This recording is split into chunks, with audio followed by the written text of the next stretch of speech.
Good evening, everybody. What's going on? I absolutely am looking forward to tonight's show. Hey, Greg Brown was on the show just a few weeks back, the play-by-play guy, or I should say one of the play-by-play guys for the Pittsburgh Pirates, and he offered one perspective. Now we're going to get a different perspective, and I'm really looking forward to this one. This isn't going to be a cookie-cutter perspective. It's going to be more of a realistic perspective because I get Greg's job.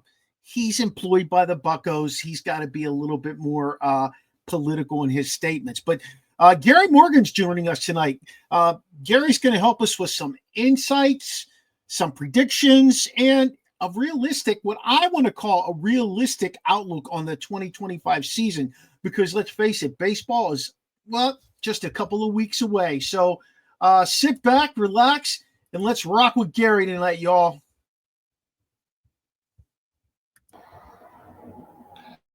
National Streaming Sports is brought to you in part by BetUs.com, designed for true fans. NFL odds, Week 1 and futures, college football odds, including Heisman Trophy favorites and playoff odds, NBA odds of division winners and playoffs, Major League Baseball playoff and World Series odds, the National Hockey League Conference playoffs and Stanley Cup odds, and boxing wagers. Betting opportunities include versus the spreads and outright winners, also during the game.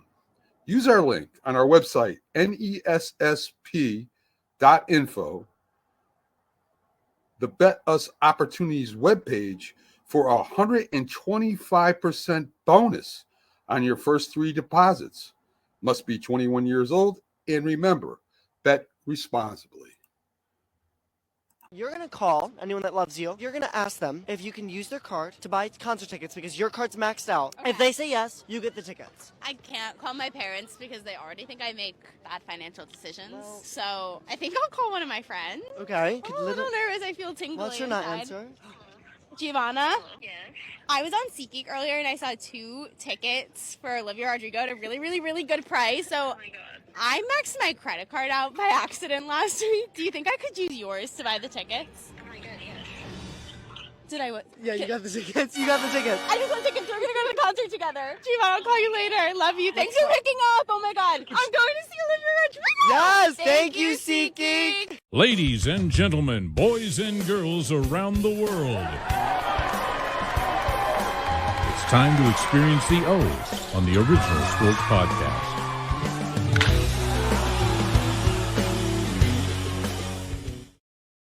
All right, we're back and at it. Hey, welcome, Gary. How you doing, my man?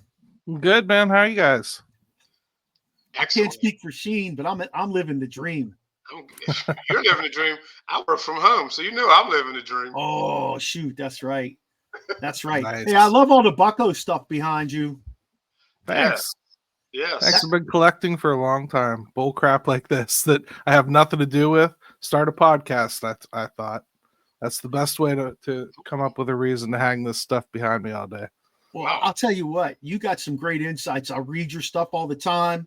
I watch you guys. You know, I love your five questions thing you do. I'm looking forward to chatting with you tonight. I know you're going to be more of a straight shooter, whether it's pessimistic or optimistic. I think you'll be a little more optimistic, though. It was awesome talking to Greg Brown. I don't know if you got to check that show out. But yeah, Greg obviously is going to give us the politically correct perspective, and I appreciate that. He gave us some cool insight, though. Go ahead, Shane. He did get me excited about the upcoming season, so Gary, don't ruin that. I'll try. All right, so since we're talking optimistic, Gary, why should we be optimistic about 2025? If you have room in your soul to be optimistic about the Pirates, which I think that's step number 1. I mean, this offseason, it's been a gauntlet. You know, I mean, it's been filled with turmoil in the fan base. So if you're one of those people that has room in your heart to be optimistic, it's about this pitching staff. Okay. I'm 48 years old now. God damn. And I have never seen starting rotation set up like this with the backing that they've got on top of it. It's the deepest and richest pitching environment I've ever seen the Pittsburgh Pirates have. Okay. And that's a reason to be optimistic beyond even this year. That's setting up for continued success once you hit it. Even if they move on from the GM at some point, you still have that. Yeah, I saw that the Yankees just lost Garrett Cole. Yeah. Wow. I'm surprised they're not giving the Pirates a call for maybe not one of the top dogs, but you got what, Brashton Ashcroft, you got Thomas Harrington down there. You've got like 3 or 4 other guys. Even, I hate to say this, but even like a Bubba Chandler. Yeah. I'm hoping you could get like something for one of those guys that could come in and contribute right away, like a Jason Dominguez. You probably could, but why would the Yankees want that? You're talking about a team that was going to go into the season with Marcus Stroman getting squeezed out of the rotation. That's true. I mean, this isn't like they have nobody to pitch. And if anybody, who they'd want is somebody like Keller. Yeah. And why would we do that? Like they're going to want one of our established guys. They don't want another guy that they have to bring on and teach and see. Nope. Okay. It's going to be interesting to see what happens to them, though. Well, obviously, Stroman put himself back in a rotation when this happened, but at the end of the day, you still need a little depth in that rotation. Look, I think that's one of the, like you said, they're so pitching rich in Pittsburgh. I think that's one of the things that's going to help them be a contender. If somebody goes down, we almost assuredly can either pull somebody up or convert somebody over to a starting role for a while until they get someone back. Yeah. I just think like when you're asking playoff teams to be interested in pitching, known playoff teams, like the Yankees fully expect to be in the World Series. The Red Sox fully expect, and they're hurting for pitching too now. They've just got another injury with Giolito, pulled his hamstring or something today. So you're talking about Quinn Priester getting a shot there maybe in their rotation. So that's kind of like not exactly ideal for a team that's set up for a World Series run. LA's got 9 or 10. So you talk about them calling the Pirates. LA could trade Dustin May and not feel it. Yeah. You know what I mean? And they may want to replenish their coffers a little bit. Those are the teams that are going to move an emergency pitcher right now. The Pirates have all their eggs in the basket of pitching, taking them where they're going to go this year. Man, you can't afford to start messing with that too much. It was already risky moving Ortiz. Yeah, I agree. Hey, Gary, could you talk a little bit about the free agent signings? The good, the bad, the worse, the ugly. There were some. I mean, there weren't any splashes.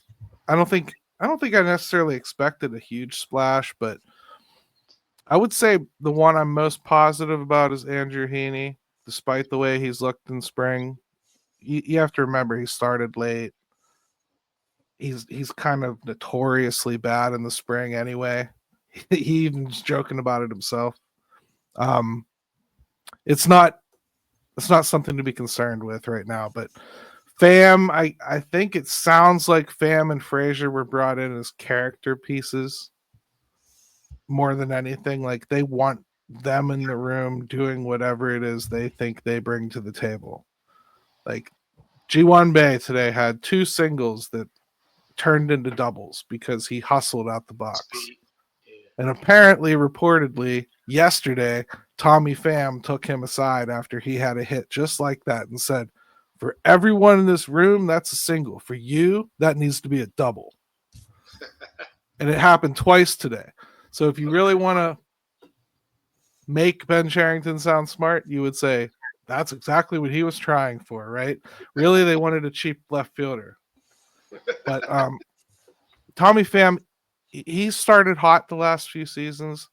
I think the hope there is that he hits and then you trade him. My problem is they don't have that deep of a bench there. So I think that's why a lot of people wanted them to go out and sign somebody bigger. Reportedly, they're not done. And they threw out the date of the end of spring and said that they're largest move might be coming. Who's it going to be? A Verdugo? No, they already offered Verdugo $8 million, and he turned it waffled. down. He waffled and wanted to flirt, keep asking other girls to dance, and they decided to just pull the trigger on Pham. I think that's off the table now.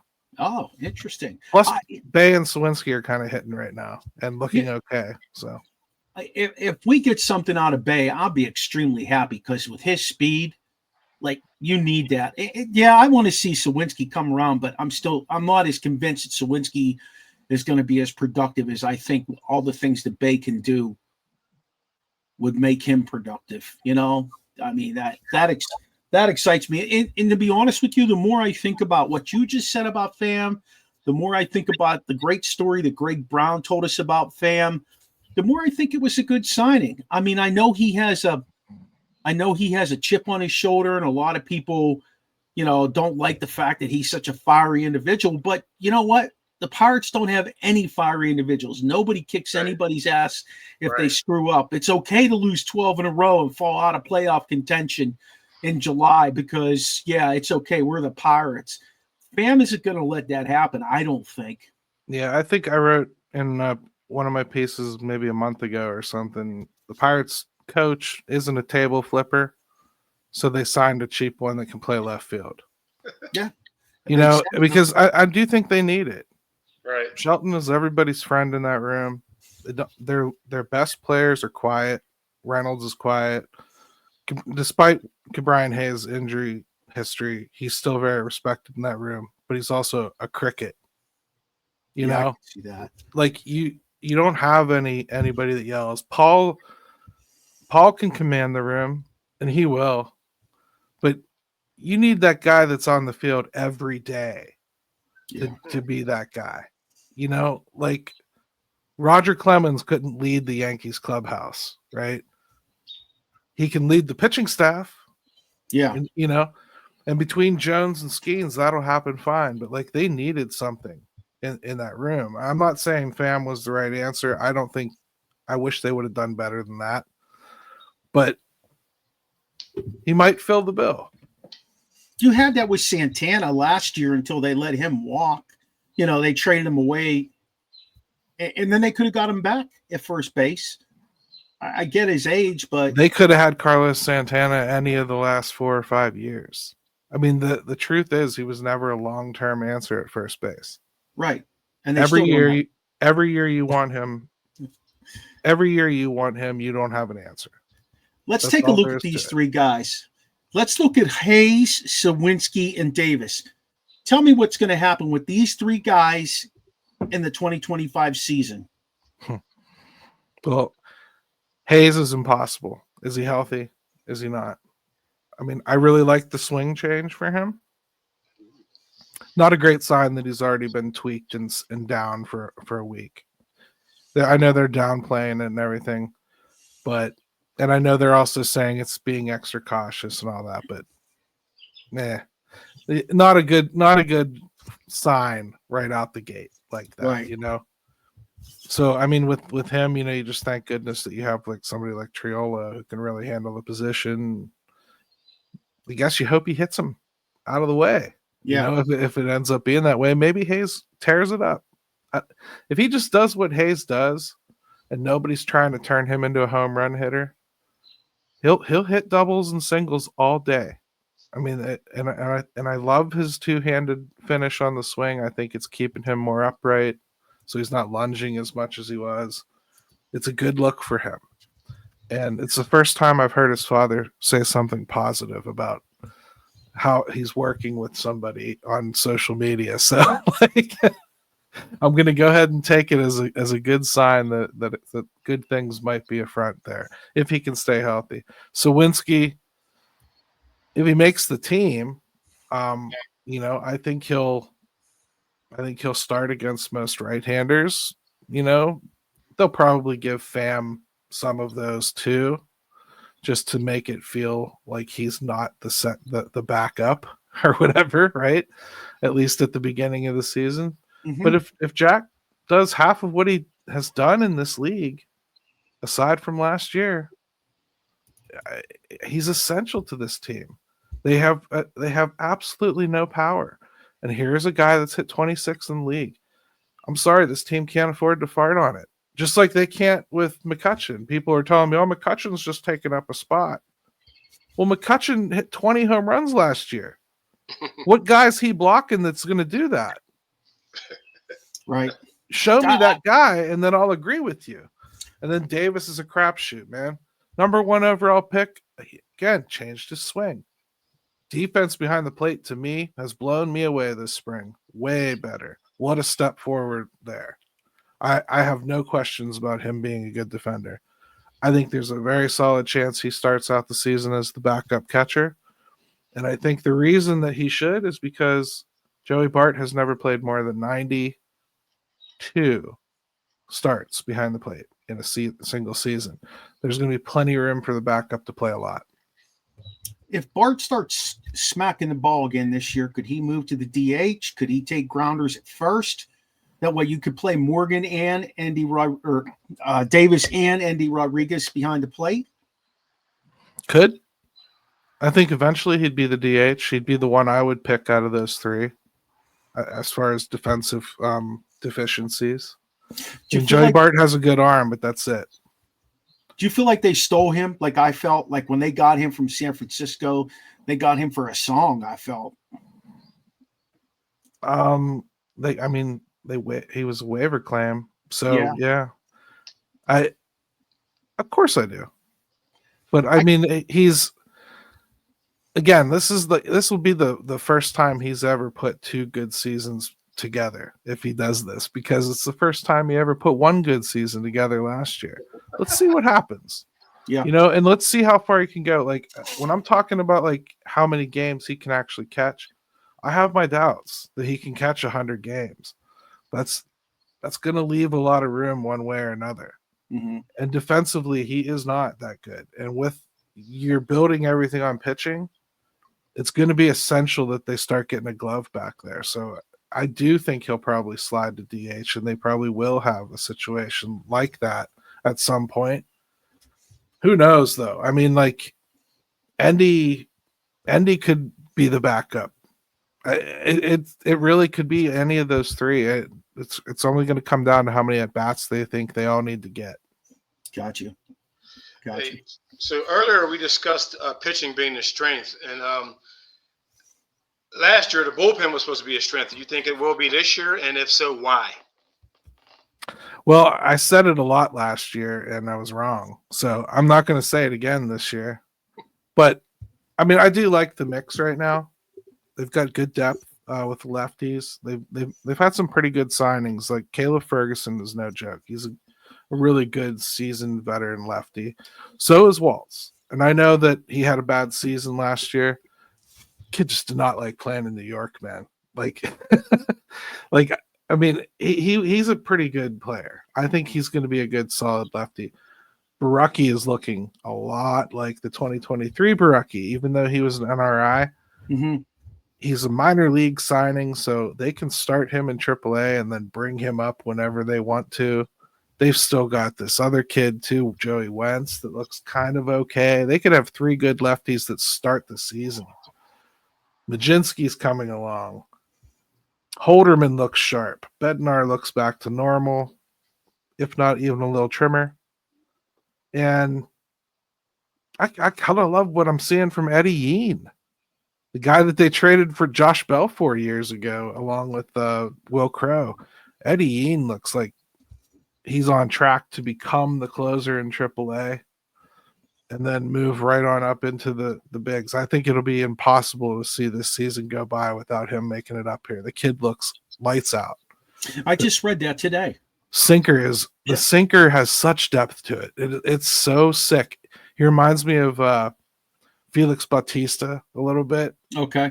But he's not quite as big, but he's still like that big hulking looking guy, man. And he has such downward plane on that sinker. I think it's a weapon.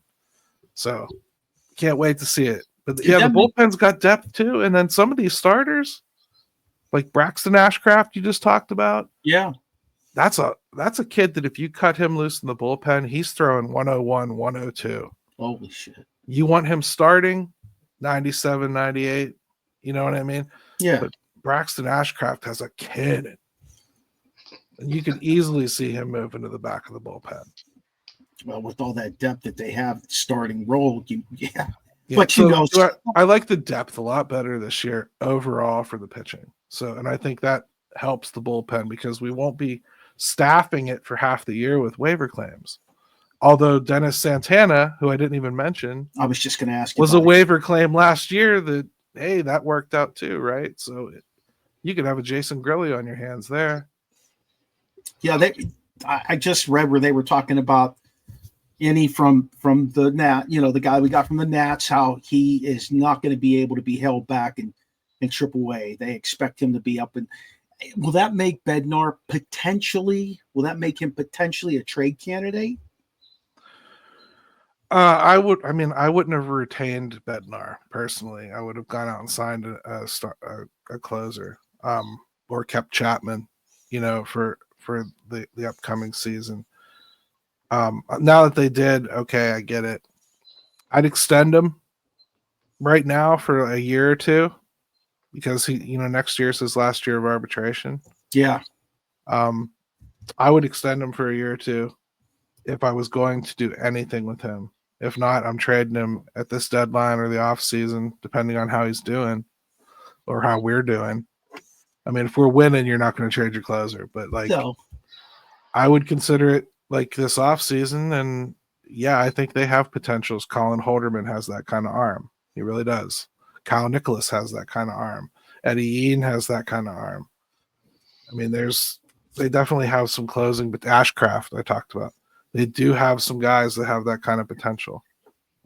Isn't it interesting that this is the guy, the Ian kid is going to be the guy that ended up being like the guy that we got in the trade from Josh Bell, as opposed to Will Crow, who people thought we were going to get something out of? I don't really think he was overlooked at the time. Actually, I remember some people saying that they thought he might have been the prize of the deal. I wasn't one of them. I had just started covering them at this point, so I definitely didn't know either of them. I was just, okay, got to trade Josh Bell. But yeah, I remember some people for sure writing that Eddie Ian was the prize, but he was like a lottery ticket that just got tossed in at the end of that deal to finish it up. Yeah. Yeah. So it'd be great if you turn that into something. That's awesome. And it makes up for completely swinging and missing on the Starling Marte deal because looks like Leobar Peguero isn't going to make it, right? No, they sent him down today. Yeah. They sent him down today. He's really struggling. Just doesn't look the part. I don't know. Doesn't even look to be like that happy kid that he was when he was trying. But he's been on the 40-man for 4 years with no MLB impact. You can't have that. No. Even though he's 23 years old and it's early to give up on him, 4 years on the 40-man's enough. Yeah, maybe he's a guy you can package off and get something in return. They've got to figure out another bat, though. Like, I think they need another big bat. Just one would be okay, I think, to help them out in some way, shape, or form. My belief has always been that if they can plug somebody in there, it's going to make everybody else around them good. It's going to make O'Neal Cruz see more pitches. It's going to make Brian Reynolds see more pitches. Even though Reynolds is a hitter, somebody else who's more of a professional hitter from that perspective is just going to help them. So, I hear it. I get you. They don't agree. They're either, it's not even that they're not interested in spending the money. I've reported, Dan Kovacevic's reported that they have $100 million budget. They're allowed to spend it. They haven't. There's money to be spent out there if they want to. First, I don't really see the big bat on the free agent market right now. Now, that's on them for it being that case that it's not there, but I don't see it. And on the trade market, the things that the Pirates would want to pull off, they would want somebody like Wilder Abreu from Boston. He's like, he's a first-year player. He's a Gold Glove caliber fielder, good hitter. He's going to struggle to crack that lineup all the time. They have way too many lefties and need righties. They need pitching depth. We have pitching. It's a great matchup and everything. You could pull off a trade. But Weiler Abreu is one of those guys who could be a star, or he could be this. He could be a star, or it would be like trading for Nick Gonzalez. He looks promising. You know what I mean? Mm-hmm. So is that how you want them to spend some of that pitching? Okay. You know, I mean, I've suggested go ahead and try with Boston to trade Bubba Chandler straight up for Roman Anthony. Number one overall. Yeah. Boom, boom. Like, let's just do it right now. Neither have debuted. Let's just get it done. Yeah. We need offense. You need pitching. Let's do it. And I think Bubba's going to be a star, right? So, and I think Roman Anthony is going to be a star. But that's the kind of thing I'd like them to explore, but that's more for the future. I don't want to trade for somebody like Robert Jr. who can't stay on the field. Yeah. I'm just not interested in taking somebody else's expendable. And I don't like most of what's out there. No more reclamation projects. You know, Not at this point. No. I mean, they've got to put something together here. It's been, 5 years that Charrington's been there, 6 years, and his 3-year plan keeps getting extended another 3 years. I don't know where you're getting 3-year plan. He never said that. Okay, he never fine. said that either. Yeah. There is no plan? His only quote is that he wants to build an extended, consistent winner here. They're not shooting for a window. They want to be Tampa. They want to be Tampa, and they think they're smart enough to be. And I don't. But look at what Tampa does. They build their pitching depth to the point where they constantly have a churning, awesome-ass rotation. Yeah. And all the bullpen fixins to go with it. And they slap them out the window for hitters as soon as they start reaching their expiration date. And they extend one every once in a while. That's what he'd love to try to sell you he's building. That's what I think he'd like to do. And the payroll will slowly go up here by like 2029, 2030. It should be up around 140. And that'll be the peak because that's when all these arbitration guys all come together. Hey, how long is Skeen's going to stay in Pittsburgh? I'd be surprised if he lasted beyond 2029. Maybe we'll get a new owner. Yeah, I could take Even if you got a new owner, it better be a crazy, crazy rich, stupid one because this market can't support the contract that kid will get. Yeah. It just can't. You know? And I don't want to talk about it either. But but I mean, like, there's a lot to be taken from things like if you want to pretend you're Tampa, well, then you got to stone up and sell Blake Snell right after the World Series loss. No matter what the fans think. And you know why they can get away with it? Because they don't have any fans.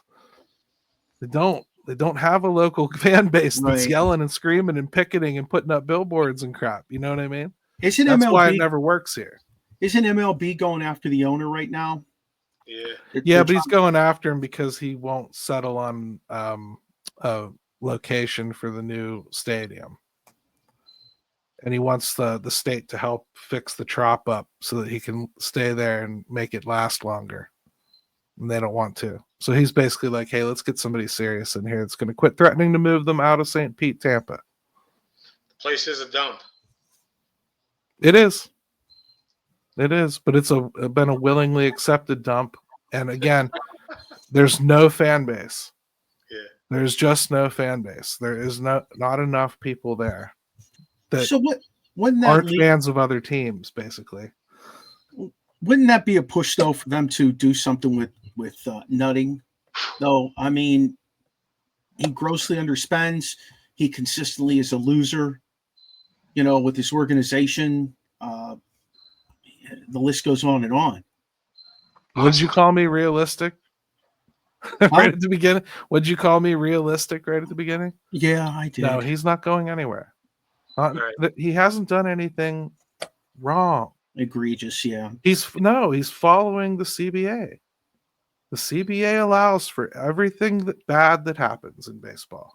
The CBA allows the Dodgers to go out and pay Shohei Ohtani $1 million a year and let their hedge fund basically keep that lump sum of money and continue to grow it every year, so they never pay him a dime of this actual contract by the time it expires, because they'll make the money tenfold in their hedge fund.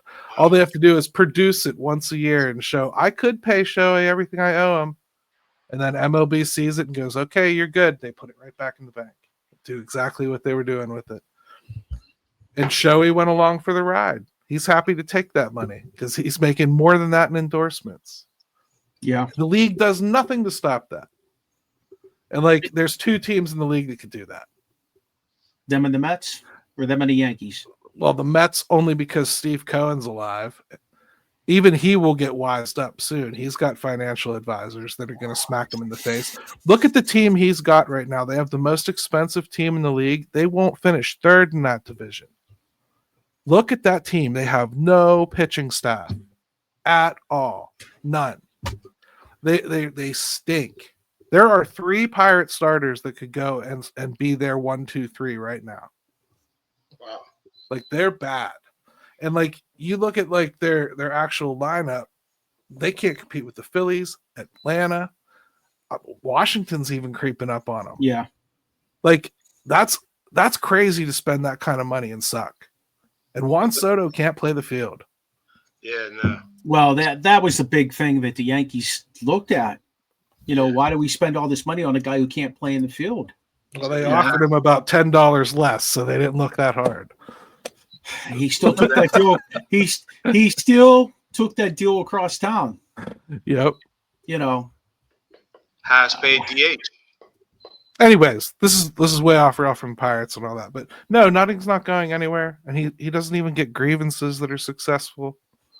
The way the CBA is structured, you can't pin him down. Every dollar that they spend on that Dominican Academy is proper use of revenue sharing funds. They're allowed to do everything that they do. And you can't put a floor in unless you put a cap in. You can't have one without the other. Yeah. Okay.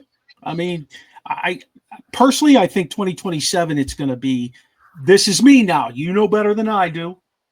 But I think they're going to lock these guys out. I think you're right. You're right. I don't think they're ready for the cap, though. I don't think this is the one where they get the cap.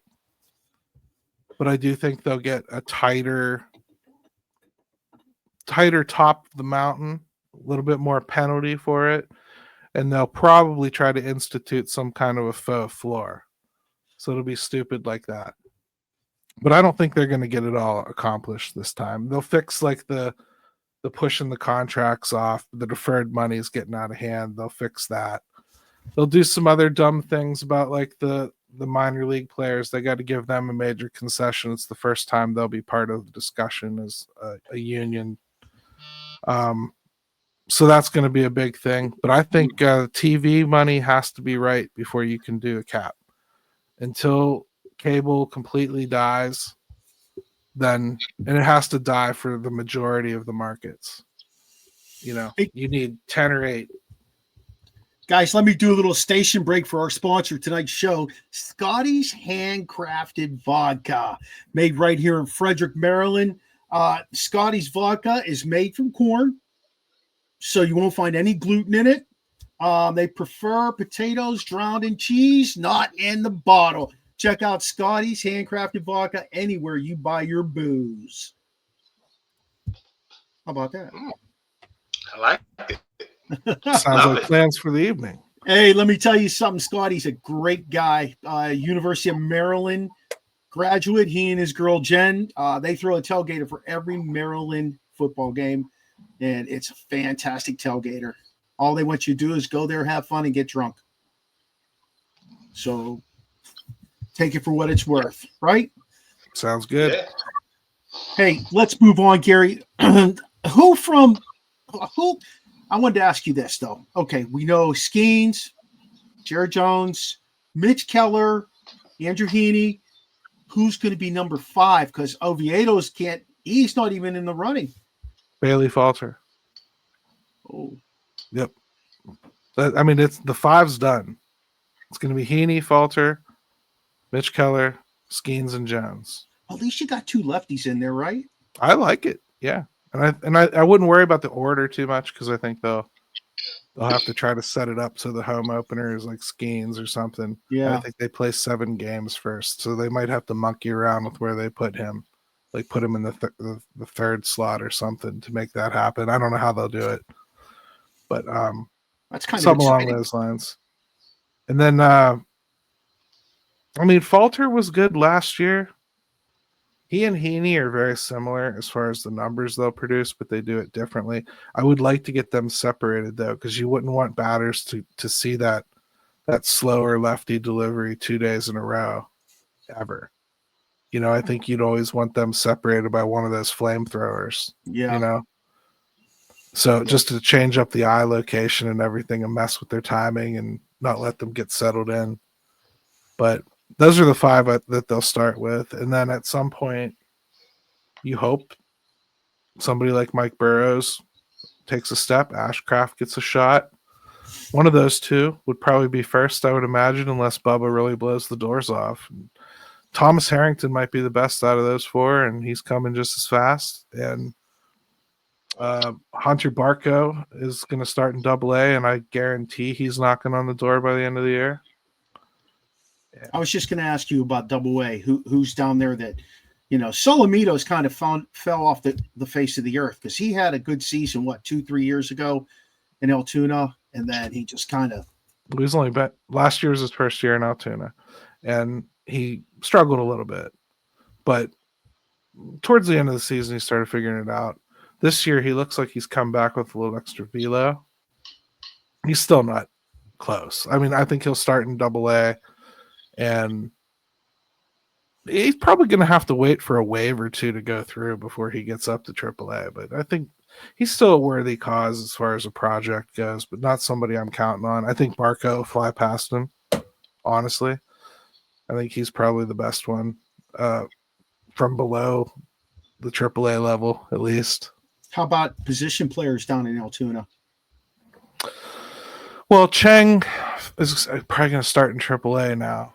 But he's probably the most exciting. Termar Johnson's an interesting guy. I mean, this team has not really filled their second base hole. Shortstop is still a question. Termar, if the bat comes along this year more, like it started to last year in Double-A, yeah, he'll finish the year in AAA. Could even get a cup of coffee this year if they wanted to get crazy. But I don't think he would because he doesn't need to for Roll 5. So probably next year he'd, in spring, feel like he had a real shot. Oh, interesting. But he'll have to beat out Nick York and Nick Gonzalez and everybody else, you know. But, yeah. Is Billy Cook going to make that team? I don't know. He might. He can play first base. He can play the outfield. He can play all 3 outfield positions. They need a backup center fielder who's right-handed. So that might be his best avenue. He might be their best outfielder, too. Like, legitimately. He's really, really good. Well, besides Connor Griffin. I don't know if you've seen that kid. Yes, I was going to ask you about him. He's great. Yeah, I would think if Billy Cook's going to make it, it's going to be a right-handed first baseman and a right-handed reserve outfielder. The problem is they would need him to do both of those positions at the same time. So I don't know how that would work. I'm thinking like ahead to when Horowitz is healthy. Okay. But yeah, he's got a good shot to make it. He's on the 40, man. Nick York does too. It's only going to be one of them, though. Hey, Gary, if any time this season, the regular season, this team needs an injection, who from Indianapolis you think can come up and give him that shot in the arm? Well, let's see who goes there first. But, I mean, because it could be, let's say Jack Suwinsky doesn't make it out of camp. I could tell you it's Jack Suwinsky, right? You know, or G1 Bay. Those 2 have excited me in spring. But I'll stretch it a little bit because I think they do have legitimate problems at shortstop. I think Shang-Sheng could really kind of jump up here and get a shot to play some shortstop. He's a very talented fielder, legitimate shortstop, and lefty. You know, that they've already expressed they kind of like having a lefty that can play the middle infield. Chang might get a shot, especially if Piguero is really falling out of favor. Wow. So we'll see. I think he's a guy that you could look at. As far as the pitching goes, Eddie Yean, I already talked about. I think Eddie Yean's probably my stretch, like that could really come up here and help. But the starters, obviously, Bubba's going to be exciting. We'll see how long they can actually hold Bubba off. That's the thing. It's amazing he was drafted as a he was being entertained as a quarterback at Clemson and chose the Pirates over playing football. I really like that about him. Well, it's funny too. He gave up on his dream of being a two-way player like almost right away too, and focused on the pitching. And he flew as soon as he made the change. I mean, I know he's young to be where he is, but I bet if he made that decision from the jump, he's probably already in the league. Is he 21 now? He's 22. 22. Okay. But he is just a prodigy level pitcher. Like he picks everything up quickly, and body movements are very natural. Everyone that talks about him learning new pitches, it's such an easy process. He learned 2 of his pitches from Thomas Harrington. Wow. In fact, Thomas Harrington taught Jared Jones his new 2-seamer. So, I mean, Thomas Harrington's like a savant a little bit when it comes to like teaching people how to grip the ball. He's been really helpful. Even Skeens gave him some credit. So, I mean, that's another one that people are not talking about enough. Thomas Harrington. That's arguably, I mean, he's like a number 3 type, I think, pretty easily in MLB when he gets here. He's that kind of solid, easily like a Mitch Keller type. The guy that they brought in to help out with the pitching, his name escapes my brain currently, but Strom. Yeah. How's that going to work out? Because are those guys going to lean on him more than Oscar Moraine? I'm sure some will. I'm sure some will like to talk to him more than they like talking to Oscar. But he wasn't brought here because Oscar was doing a bad job. He's brought here because, first of all, he reached out to them. He wanted to be involved with Paul Skeens and this pitching staff that the Pirates have coming. Yeah. And he's kind of known as a kingmaker in the league. He's a guy that has revolutionized pitching staffs, most famously in Houston. And I think they really want to get a couple years out of him, potentially. He started out talking about this being like a consultant type thing. Then it was a full-time gig. Now he's talking about the next couple years. I'm hearing his interviews. He's really digging the position. The players are loving having him around. I've heard Paul Skeens talk about it already. Bubba Chandler he had taken aside and after he had a really rough inning and worked with him a little bit. So I think it's going to work great. You can never have too much good pitching coaching. They have a ton of it. They even have Huey down in the minors that they got from Tampa early on. He's great. He's a lot of the reason that this train's kind of been created. So they've definitely done everything with the pitching wisely. And I think it's just a great addition. I mean, that's like a next level type thing. I wish they would think like that on the offensive side. Well, they got Matt Haig. Yeah, get him some more help. I know they got Vogel back, so that's actually interesting to bring in somebody that hits from the other side that Matt Haig does. And he notoriously has one of baseball's best eyes. And by all accounts, was doing this kind of stuff for free when he was playing. Like you couldn't shut him up and not get advice from him if you wanted to. So I know it sounded like I said Matt Haig tongue in cheek, but everything I've been reading about him makes it sound like he's head and shoulders above the guy that they got. The guy's name is escaping me. I forced his name out of my brain. He was so bad with these guys, but it sounds like he's head and shoulders above these guys. Just his approach at the plate and some of the things he's adjusted in some of these guys, bringing out a different mentality, even aggressive. I think the first thing he does is he simplifies things.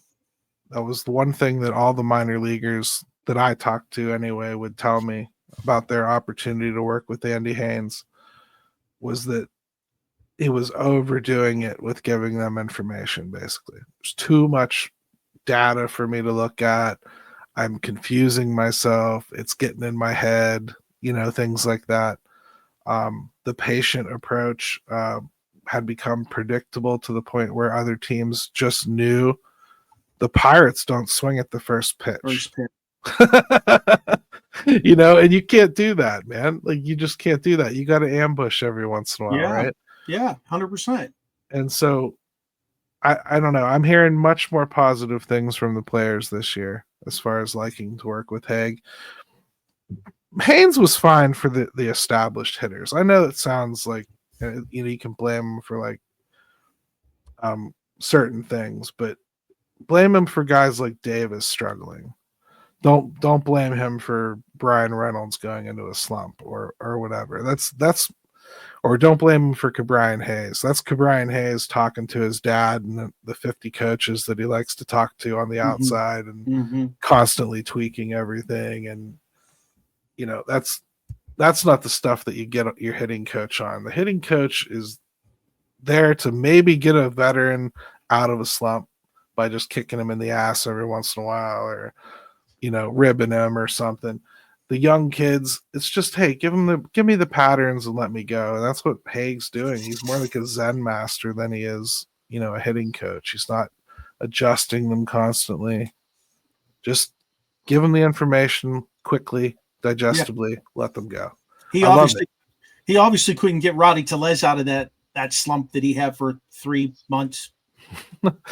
No, he couldn't. And part of that was Rowdy's fault too, because Rowdy changed his swing on his own right before spring, had nothing to do with Andy Haynes, then wanted to see it through, and then eventually went back to his dad and his old coaches and figured out what he used to do, came back. He never even talked to Haynes hardly about like changing his swing much. You know what I mean? Like, thank God. That's the guy they brought in. You know what I mean? Yeah. He was supposed to know how to swing, not screw himself up before he got here. Look, he's still unsigned. Yeah. Yeah. Oh, wait. He didn't sign with Seattle? Oh, did he? I missed it if he did. I think he signed with Seattle. Yep. Oh, there you go. Yeah. Hey, Gary, are Sherrington and Shelton filling the hot seat out of the gates, and what would it take for this team to keep them around, if so? I bet Shelton is. I would be surprised if Charrington was, really. I mean, for real. It's like, even you started out the show, you talked about like this 3 and 5 year plan. I mean, that's all fan made up. That was not said. He's meeting Bob Nutting's expectations. He's spending how much Bob tells him to spend, or not a penny more, and he's got his pitching staff at least to a place where it's enviable around the league. So, mission not accomplished, but he's certainly moved the needle. I think he could argue that he's got enough talent that it should be playing better. That said, he just tied them together this offseason. He did. That was probably a stupid thing. And if he gets fired, it's because he tied himself to Shelton willingly. Shelton's not the right guy for this team, though. Do you think he is? His style isn't what a bunch of young guys need. They don't need somebody who's low key. They need somebody who's going to fire them up. And I don't know. When I think of a young team, I think of somebody who's going to get you motivated to play, not necessarily. And I know money should be a motivator. I know they're men and they should be motivated. But I kind of feel like Shelton, his 200 lost seasons, He had a 12-game losing streak last year that was unbelievable, and he came to the podium and gave the same mundane responses. You know, I don't know if that's a guy you want with a young group like this. I mean, it's not really a thing anymore for Earl Weaver to be screaming at his players and spitting cigarette butts at them and kicking them down the hallway. That shit wouldn't fly anymore. No, it doesn't fly in football or anything. Well, either. that's what I mean. Like the days of like even Bill Belichick came to an end. You know, the commander of the sideline. Everyone listens to me. It's my system. But that stuff's gone. You know, like I get it. I pine for it too. I think about it a lot. I think the Cincinnati Reds just hired Francona, right? I think that's a perfect hire for a young team. He's done it before with a team that isn't going to spend its way into winning and knows how to make the most of his talent, knows what motivates those types of players. You know, transient almost, you have to think. Like they're going to be coming and going. That's the way I'm going to coach this team, right? Right. He just seemed to have a way to have teams like that come together. I think that's what makes Cincinnati a scary opponent. But Shelton, I don't know. Can you ever wash the stink of what has happened off? I mean, it was intentional losing. Let's not joke. It was intentional losing. They wanted to lose in 2020. They wanted to lose in 2021. They wanted to lose in 2022. They wanted to start looking better in 2023. They did. And they wanted to look better than they did last year. But, I mean, they started trying in 2023 to a degree. But they weren't giving him winners. They knew they weren't giving him winners. He knew that too. Well, of course he did. And so do you. Yeah. And yet here you are going, 2 100-loss seasons back to back. Of course he did. And yeah, and he had the equivalent of 3 if you want to count 2020 as a real season. But he's a starter coach. My wife doesn't wear a training bra either. You have to get rid of them. Yeah. When you grow out of them. And I think they've grown out of it. That's what my point was. You need that said, I feel like they want to feel like they gave him a fair shake, and they know they didn't last year. Well, then they need to give him a fair shake this year. And if he's not performing, they need to get rid of him halfway through the season, because there's no reason this team shouldn't be competitive. You know, I know the bats aren't the greatest, but when you have a potential bullpen like that, a potential starting 5 like that, you know, if you stay somewhat healthy, you're going to win a lot of low-scoring games. But, I would agree. If he doesn't win games this year, yeah, I would agree. I just don't know that he'll ever wipe the stink of what happened off of them. Think of how long they would have to win for him to have a winning record here. He will never have one here. Right. Not in Pittsburgh. So but he's going to stink forever if you just want to look at the Wikipedia page. Yeah. You got to acknowledge what has been done to him too. This team stunk on purpose, you know, and it worked too. They got Paul Skeens.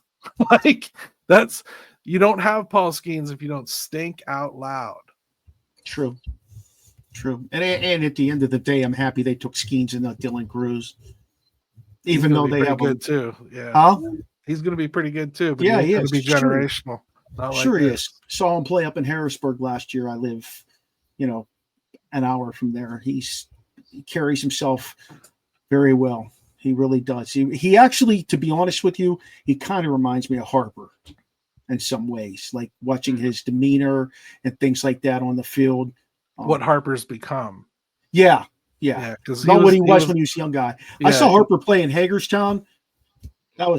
He was just way too full of himself. He didn't even have time for the kids. Like when you're playing in Hagerstown, low A ball, and you don't have time for the kids, I'm like, come on, buddy. Well, he's a good example of maturing though, because he really did grow. So he's like a lot like Joey Votto. Joey Votto grew on me as he became a late in his career veteran. So same kind of thing.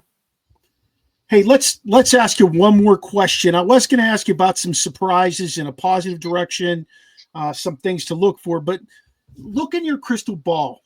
Okay. Tell us what you see this season playing out like to kind of wrap up everything we've talked about this evening. Well, I'll start here. I think they're going to top 500 this year. And in MLB, that puts you in playoff contention. So I think you're going to be able to say this was a competitive team this year. I think it'll be better than it was last year. I do think they're light on hitting. But I think the pitching is so lights out and so deep that I think they could even survive injuries here and there and be okay to the pitching staff. In fact, I think they might trade from it at the deadline. Like, I think you could see them trade like Andrew Haney. Even Bailey Falter potentially, if you wanted to, and bring on something better, or replace them with Bubba, or get that bat that you really need, that you now have proven fully out that you need. Yeah. But I think that's what we're going to watch play out. They're going to struggle. They're going to look great at times. It's going to really kind of be one of those up and down type years. And the NL Central is weird this year. The Cardinals are the only bad team. I think all the other four are going to be in a dogfight for the most part. Slight chance the Cubs are better than all of them if they hit on all their free agents and trades. Like if Kyle Tucker goes Kyle Tucker this year, and their pitching staff stays healthy, which is a big if with Jamison Tyon as part of it, and Imanaga, who throws that two-seamer that eventually is going to rip his elbow off. I mean, if those two stay healthy, then it's a good pitching staff. They got a chance. They didn't do anything in the bullpen. And Milwaukee just has devil magic still. Milwaukee has the devil magic the Cardinals used to have. And they just reinvent themselves year after year. They got a good shot, too. They got a nice young pitching staff coming. So those two, I think, gravitate towards the top. Cincinnati and Pittsburgh, 3-4. But they'll kind of be within smelling distance all season long, I think.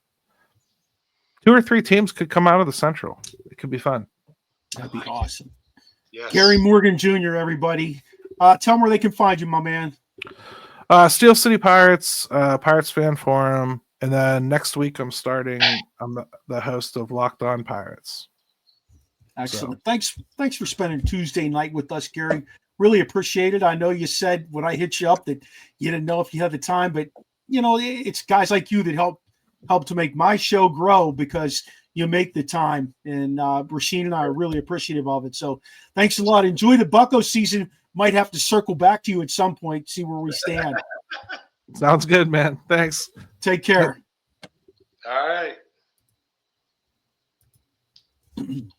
Sheen, I told you he was going to give us a great outlook on how things are realistically, and he did.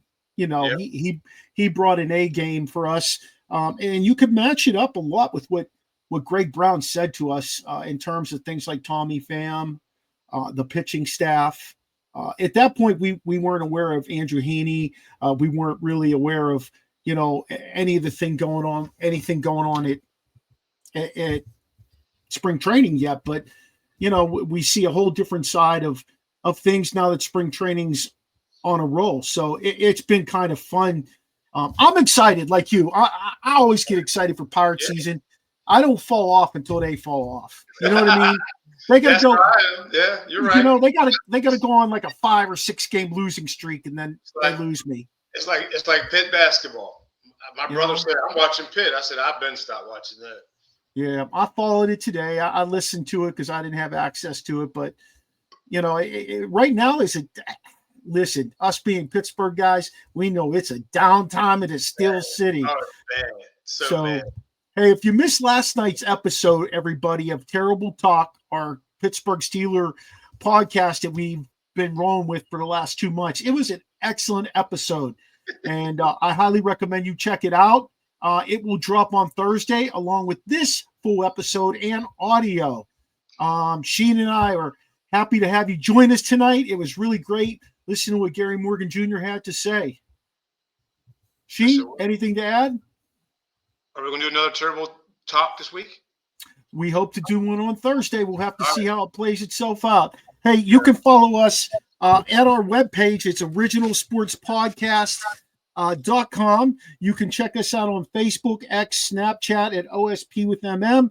You can check us out on Instagram, TikTok, Twitch, and YouTube. All of those are Original Sports Podcast. You can find all of that in our show notes by clicking the link tree link that's in there, and it will take you to every one of our social medias, everywhere we have our show. Shout out to all our networks: Let's Talk Sports, Sideline Sports, Elite Sports and Entertainment, Manning Media, Peak One Sports, and PDF Sportsnet, along with streaming sports. Okay, national streaming sports. St. Patty's Day, right? This weekend. St. Patty's Day. Be safe out there, everybody. If you're out there, get some of that Scotty's vodka. Yeah.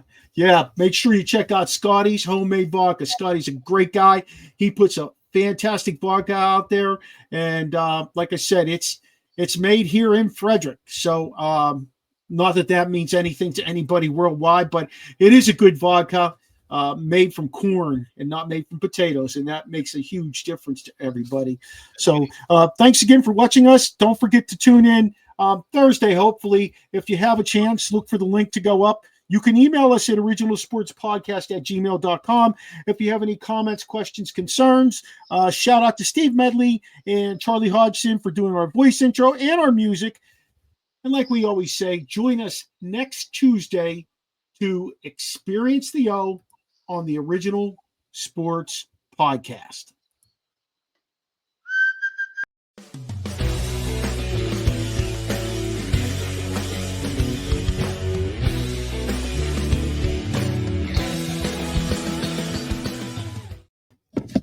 Well, that was fun. Yes.